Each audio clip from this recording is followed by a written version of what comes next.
Thank you for coming on into the live and sharing your essence with me in this eternal moment of which we all share, an inextricable and inexorable part. Thank you for doing your part, for coming on in each and every day, and we'll do the same without wasting a single second of your time. Bada bing, bada boom, we go into the charts. So, yeah, we've essentially gone sideways beneath the 786 of this impulse to the upside with this Bart Simpson drop beneath the 386 of this diagonal pitch fan path to the upside. Let's go ahead and take a look at high block capital to see if the liquidity has changed at all. What is high block?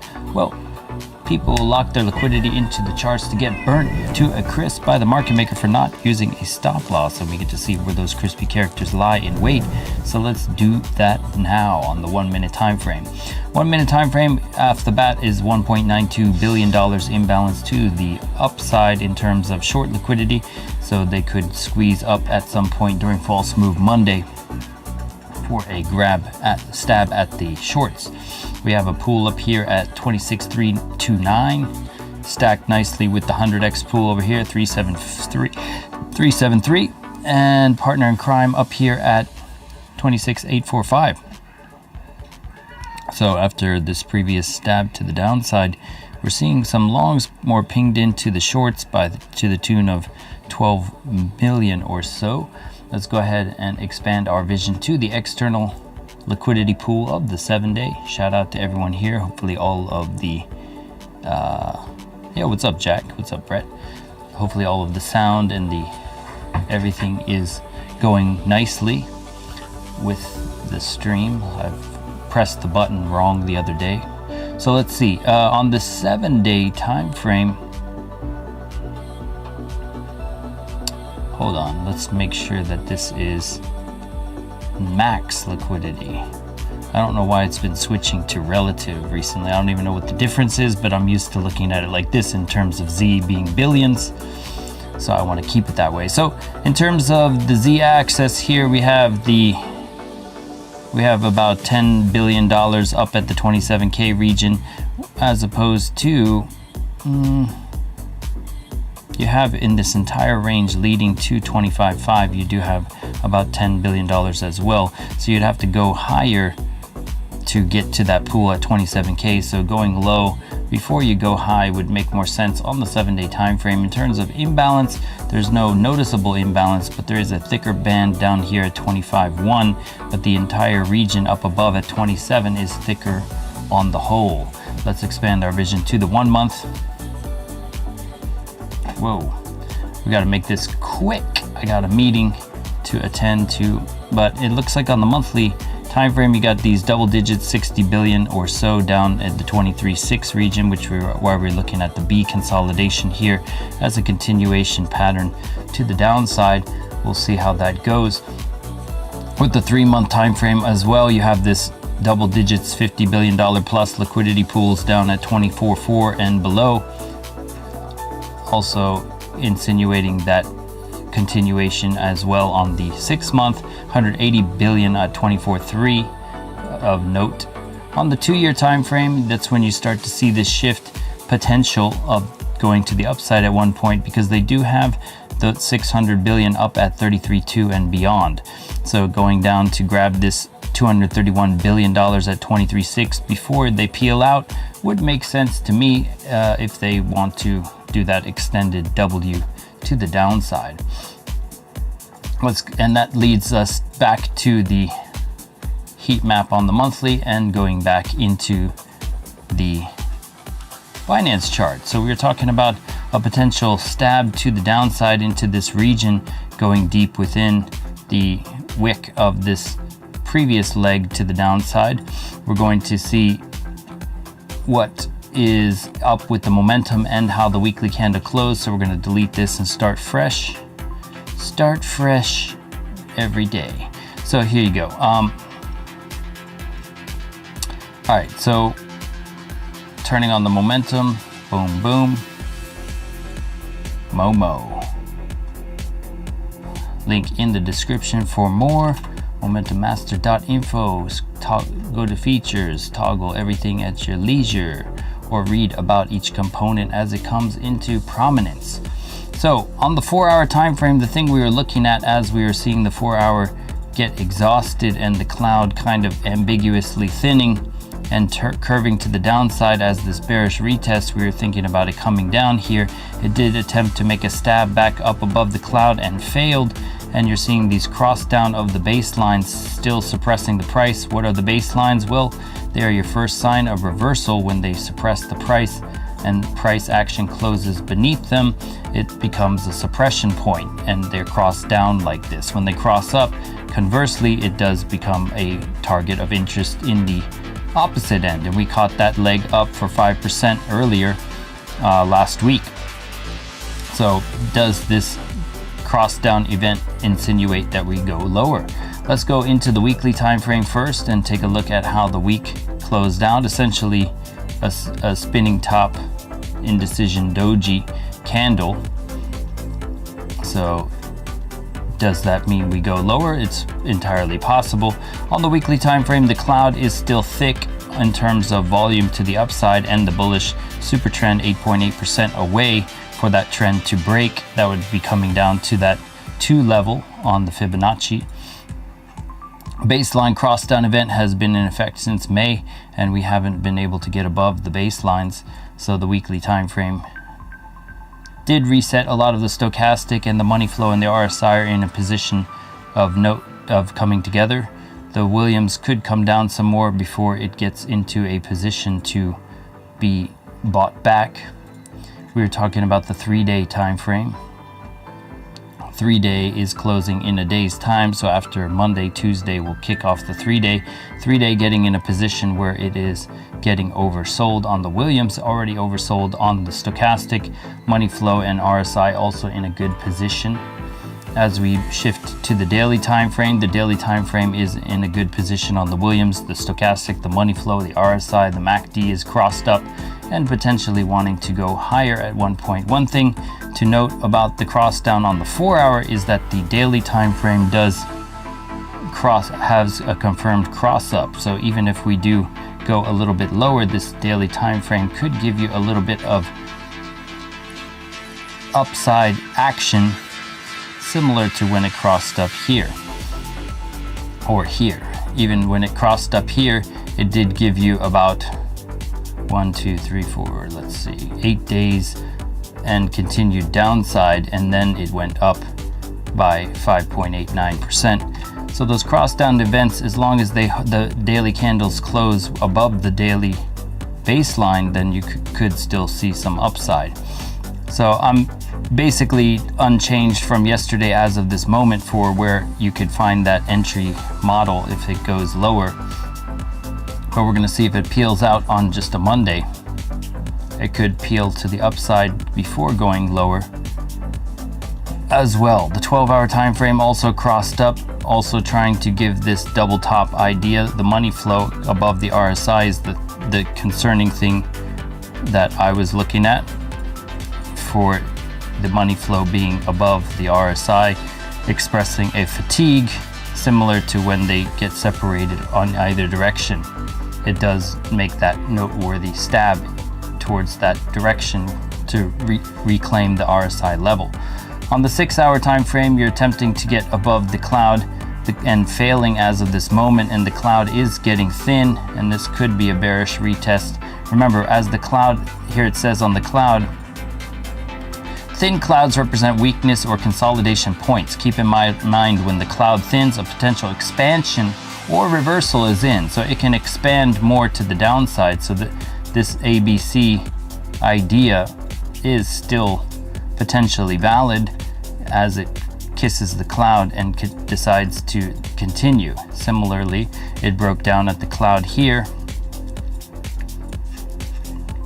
closed out some candles above the beneath the cloud, and it broke down at that cloud.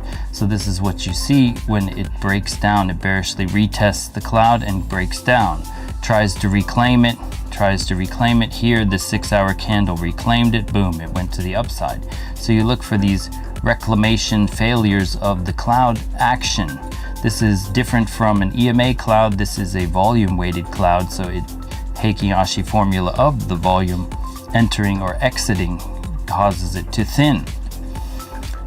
So reaching that thinning point of value, the baseline's right in sight. Do we take this to the upside or the downside here? The 6-hour time frame is ambiguously trying to hold, but as of this moment failing the cloud alongside the 4-hour time frame. So the 4-hour time frame meandering back and forth, but staying above the price action, suggesting that this suppression 4-hour idea could come to fruition. We are overbought yet again on the stochastic RSI, money flow above the RSI, suggesting the money flow will come down in a manner here on the 4-hour time frame. If we go to the hourly time frame, hourly wants to give a stab at the upside at one point in time, but it is likely to fail this cloud as of this moment and continue lower. Now, if Asia takes it down and London continues it down, maybe you could see a false move Monday reversal at some point in this wick action below. Where does that occur? That's why I gave yesterday a circle in this region, unsure. it could even go all the way down into here. So depending on your risk management and where you spot the divergence, it could occur. If we look in the 15 minute is coming down here with the hourly. So you're getting that hourly reset alongside the 4-hour suppression. We are opening up Asia. So everyone's going back to school end of August. September is upon us, so end of the month as well. So everything's winding down for August. What is the price action going to give us in terms of upside momentum? Let's keep it simple as of this moment, because of the cloud failure on the 4-hour still piquing my interest in terms of rejection points above and below the cloud. Until you can maintain the cloud, it's showing me weakness. Same here on the 6-hour. So let's go to the total market cap and see the same thing occurring. This is why we had this idea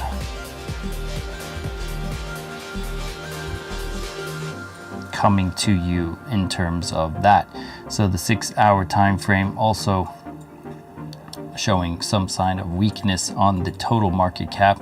You had previous bullish divergence, but it hasn't really panned out to much. You did have that 5% stab to the upside to liquidate some shorts, and then we've been consolidating in turn.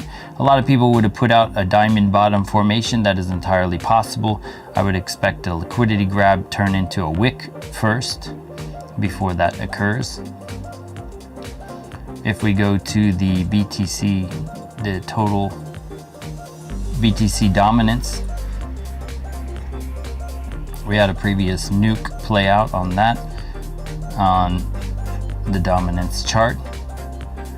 Does the dominance want to take it to the upside or continue to bleed out? The USDT dominance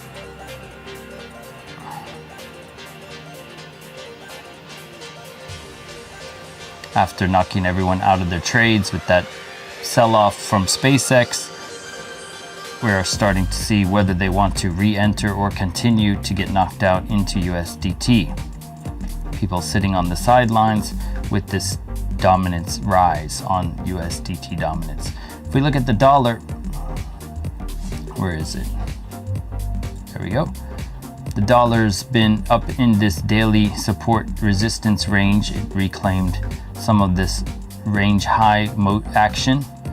Do they see a retrace and continuation, or is it going to double top and peak out here? It's been showing some strength down from the rocket ship that appeared here on the 4-hour.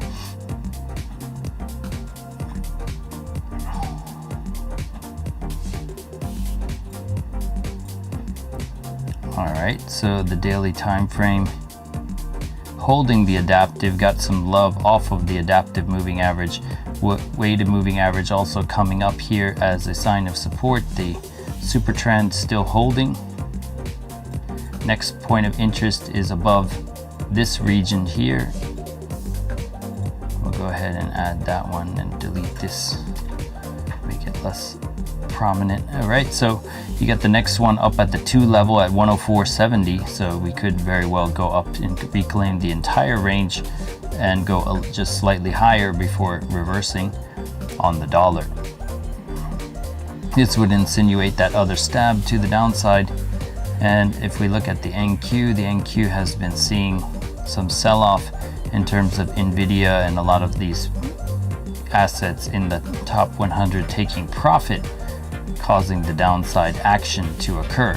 So this 236, if it holds, we'll see lower prices going into the week, perhaps coming down into the 14.5, 14.8 region. This lines up nicely with the idea of coming lower. And yeah, I'll take some questions from you if you have anything you'd like to look at. Yo. Anything you'd like to see, please shout out now while you have me. It's pretty simple right now. We're just watching the 6-hour rejection of the cloud, and this is possibly coming lower into the liquidity here. It lines up nicely with the band of liquidity down here at 25,765. Thick nicely up here. You got a thick band of liquidity here to the tune of 60 million plus, more than what's located above. So if they come down below to that, I would not be surprised.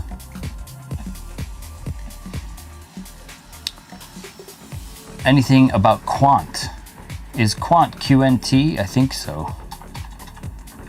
Yeah. Anything about quant? Like in terms of news, I know nothing, but if I can look at it for you, I can see, wow, that was a massive wick, buyback wick right there. Somebody had a lot of limit orders in that region, trying to pay somebody off the books.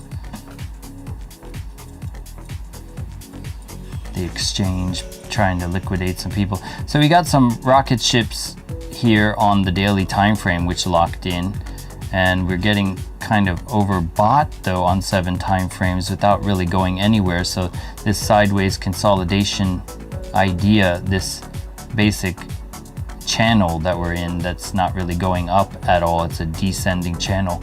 This descending channel not managing to have a rocket ship. But if we go back historically speaking, there are duds, obviously, dud, and this is why I don't use the indicator on low liquidity things. If I look here on the liquidity, you have a average volume of 6K, so only $6,000 in volume, very low volume. It's as of this moment. So I would be looking at the market cap and the volume of these micro cap coins to see how much liquidity they have, because you might even be able to buy in, but then you can't exit your position because there's no seller on the other end. And so a lot of these altcoins might have some issues getting your position out, depending on the liquidity they have in them. I don't know anything about the project. I've heard the name before in terms of, does it offer leverage and stuff like that? Perhaps. Let's go see if it has the liquidity thing on here. Quant, QTM, no, does not have one on high block. Some of the altcoins do. In terms of making a rise up here, like everything's going to get affected by BTC. If you look at the 12-hour time frame, it is overbought now, and it did not really make a rise above the weighted moving average, and the Williams is overbought as well. So you could be basically coming back down to recover some of this vector love down below, or come back to reclaim the cloud. You come back here, you kiss the cloud, and then possibly continue. So I'd be looking for some sort of reaction off of the cloud. If it reclaims the cloud as it did back here, so in this position here, it reclaimed the cloud with some strength, closed out some candles above it, and boom, you saw a good 12% gain off of that. So I would be looking for a potential retest of that cloud for some strength. Where has it done that before? Well, here's one example. So if you go back here,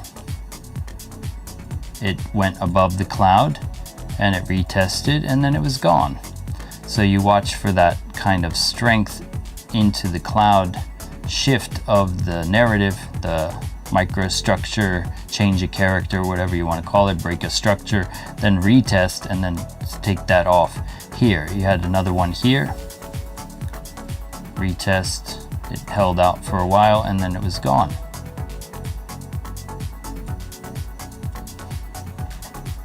So that would be your continuation leg that you'd be looking for. So you just have a small micro shift right now, so you look to see how it's going to react off of that cloud kiss. So you could also do a Fibonacci off of this level. Actually, I mean, do I want to include this as well? Let's just see what it does for now. Go to an equilibrium, and it's a little bit too deep of a retrace, so let's just start from this impulse. So right now we had a little bit of a reaction off the equilibrium, but if we go into the golden pocket, that lines up with that cloud zone for quant. So once again, it's false move Monday. They're going to set the low or the high for the week, and so if they go down, they're maybe intending to go up. If they go up, they're intending to go down. I'm expecting a hit to the lower end for a potential Tuesday, Wednesday retrace into this region. Same story that I'm sticking to from before. You have this W formation in effect. And yeah, that's my story, and I'm sticking to it for the time being. And thank you for coming on into the live and sharing your essence with me in this eternal moment of which we all share an inextricable and inexorable part. Thank you for doing your part, for coming on in each and every day, and we'll do the same, bringing the fire, the accuracy, the precision, all that fun stuff.